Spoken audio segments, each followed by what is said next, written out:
Hello दोस्तों, आज हम करेंगे मैथ के प्रश्नों को हल। और दोस्तों, इन प्रश्नों के अभ्यास के माध्यम से आप अपनी किसी भी परीक्षा की तैयारी को बेहतर कर सकते हो। आइए दोस्तों, शुरू करते हैं आज का पहला प्रश्न। दोस्तों, यहाँ पर प्रश्न में दिया गया है कि शांत जल में नाव की चाल 9 किलोमीटर प्रति घंटा है। शांत जल में नाव की चाल 9 किलोमीटर प्रति घंटा है तथा धारा का वेग यानी कि पानी का वेग 3 किलोमीटर प्रति घंटा है, तो धारा के विपरीत दिशा में नाव की चाल क्या होगी तथा धारा की दिशा में नाव की चाल क्या होगी, बताइए। तो दोस्तों, आपको यहाँ पर ये दिखाई दे रहा होगा कि शांत जल में नाव की चाल 9 किलोमीटर प्रति घंटा दे रखी है। तो दोस्तों, आपको यहाँ पर शांत जल में नाव की चाल को मानना है एस बी। कितना दे रखा है दोस्तों प्रश्न में? ये 9 किलोमीटर प्रति घंटा।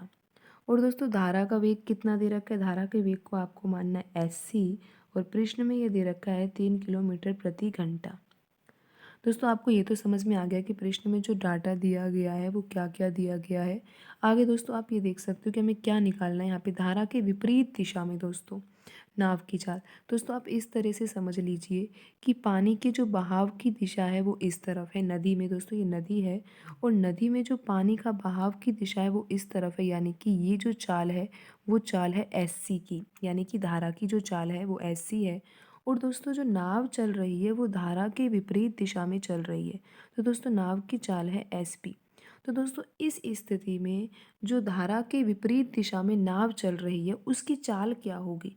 दोस्तों, धारा के विपरीत नाव की चाल दोस्तों यहाँ पर हो जाएगी एस पी। तो उसकी स्वयं की चाल है, लेकिन धारा के विपरीत दिशा में चल रही है, तो यहाँ पे हमें एस सी को, धारा की चाल को घटाना होगा। और दोस्तों, हमें इसी का मान निकालना है। यहाँ पे आप देख सकते हो धारा के विपरीत दिशा में नाव की चाल पूछी जा रही है दोस्तों। तो दोस्तों, हमें मान निकालना है S B minus S C का। दोस्तों, जब हमें एस बी का मान पता है, एस सी का मान पता है, तो S B minus S C का मान तो आप निकाल ही सकते हो दोस्तों। जब आप 9 में से 3 को घटा दोगे तो आपका ये आंसर आ जाएगा 6 किलोमीटर प्रति घंटा। बिल्कुल दोस्तों, यही आंसर होगा आपका धारा के विपरीत दिशा में नाव की चाल का। और दोस्तों, आगे प्रश्न में दे रखा है कि धारा की दिशा में नाव की चाल बताइए। तो दोस्तों, अब आप यहाँ पर इस तरीके से समझिए।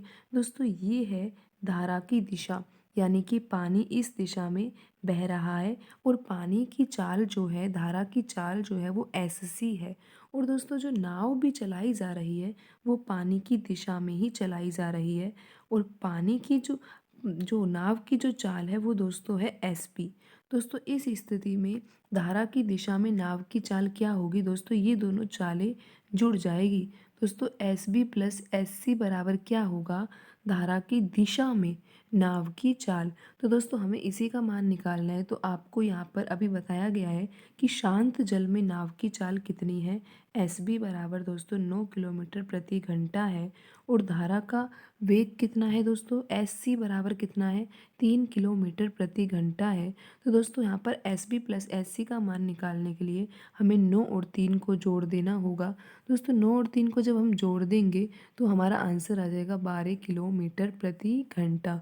तो दोस्तों, आप ये समझ गए होंगे कि धारा के विपरीत दिशा में जब नाव की चाल निकाली थी तो हमने नाव की चाल में से धारा का जो वेग था उसको घटा दिया था, तो 6 किलोमीटर प्रति घंटा हमारा आंसर आया था। और दोस्तों, जब नाव को धारा की दिशा में ही चलाया जाएगा तो धारा की जो चाल है और जो नाव की स्वयं की चाल है वो दोनों चालें जुड़ जाएंगी और हमारा आंसर आ जाएगा 12 किलोमीटर प्रति घंटा। तो दोस्तों, इस तरीके से आप इन सवालों को बिल्कुल आसान तरीके से हल कर सकते हो। दोस्तों, आज की वीडियो में इतना ही। मिलते हैं अगली वीडियो में। धन्यवाद दोस्तों।